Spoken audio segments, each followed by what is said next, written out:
మిత్రులందరికీ బహుజన మిత్రులందరికీ కూడా సర్వాయి పాపన్న 374వ సంవత్సర జయంతి శుభాకాంక్షలు. మిత్రులారా, సర్దార్ సర్వాయి పాపన్న ఈ దేశంలో నడుస్తున్నటువంటి నిరంకుశ పాలనకు వ్యతిరేకంగా పోరాడిన యోధుడు.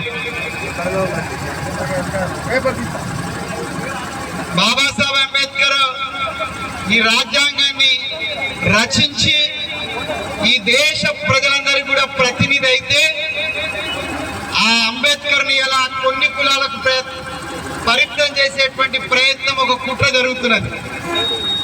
ఇలా అంబేద్కర్ అనగానే ఎస్సీలు ఉత్సవాలు జరుపుకోవాలనేటువంటి దౌర్భాగ్య స్థితి వచ్చింది.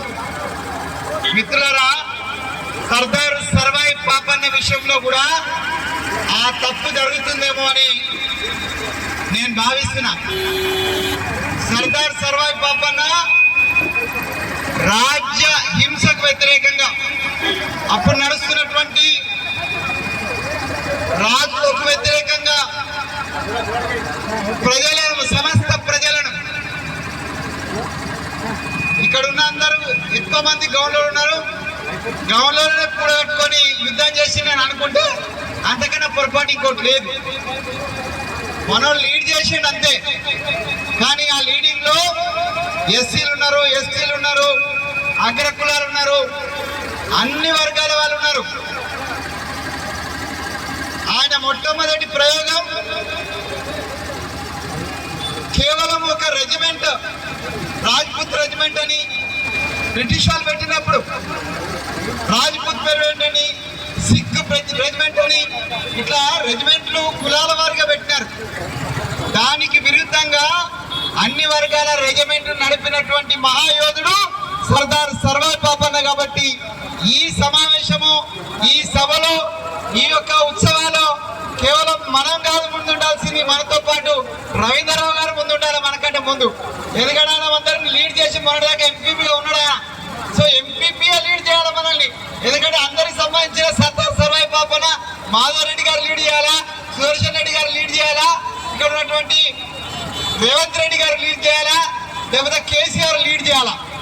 కానీ మనమే అధికార పీఠంలో మాత్రం వాళ్ళని కూర్చోబెడుతున్నాం, వారు లీడ్ చేస్తున్నారు, సపోర్ట్ కొడుతున్నాం. కానీ ఈ ఉత్సవాలకు వచ్చేసరికి మాత్రం మనమే లీడ్ చేస్తున్నాం. నేను నెక్స్ట్ సర్దార్ సర్వాయి పాపన్న ఉత్సవాలు వచ్చేసరికి అనుకుంటున్నా, మళ్ళీ అధికార పీఠంలో రవీంద్రరావు కూర్చుంటారని అనుకుంటున్నా. మళ్ళీ పోటీ చేస్తాడని ఎంపీనో, ఎంపీపీనో, జడ్పీటీసీనో.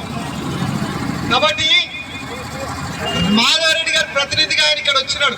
నేను కూడా మాధవరెడ్డి గారి ప్రతినిధినే, నేను కూడా కాంగ్రెస్ ప్రతినిధినే. కాబట్టి నేను లీడ్ చేస్తే గౌన్లో లీడ్ చేసింది అంటారు, రవీంద్రరావు లీడ్ చేస్తే సమాజం లీడ్ చేసిన కిందకి వస్తుంది. కాబట్టి మాధవరెడ్డి గారు ఇవాళ ఎందుకో కారణంగా రాలేకపోయినారు. సుదర్శన్ రెడ్డి గారిని కూడా మనం పిలిచినాం, పార్టీలతో సంబంధం లేకుండా అందరిని పిలిచినాం. మనము పార్టీలకు అతీతంగా ఈ సమాజం యొక్క ఉత్థానం కోసం కులగణన అడుగుతున్నాం. కులగణన అడిగితే ఆ కులగణనలో కేవలం ఎస్సీలో, ఎస్టీలో, బీసీలో కౌంట్ చేయబడరు. ఇక్కడ ఉన్నటువంటి రెడ్లు, వెల్మలు, వైశ్యులు, బ్రాహ్మణులు కూడా అందరూ కౌంట్ చేయబడతారు.